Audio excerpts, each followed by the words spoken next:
Les attentes étaient élevées il y a un peu plus de 2 ans quand le Sud-Soudan célébrait son indépendance. Plusieurs décennies de conflits tribaux étaient mises de côté alors que le pays se rassemblait à l'aube d'un nouvel horizon. Mais il n'a pas fallu longtemps pour que les rivalités refassent surface. Au cœur de la discorde entre Nuer et Dinka, les principales ethnies, le pétrole, richesse numéro 1 du pays. La production de 245 000 barils par jour compte pour 98% des recettes du gouvernement sud-soudanais. Mais le pays est ravagé par la corruption et faute de répartition des richesses, c'est la pauvreté qui règne. La crise qui secoue actuellement le pays a commencé entre factions rivales des forces armées. La situation s'est aggravée quand le président Salva Kiir a accusé son ancien vice-président Riek Machar d'avoir tenté un coup d'État.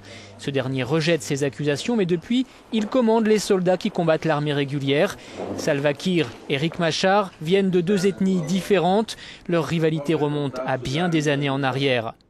Héritage de la guerre civile, les armes prolifèrent à travers le pays.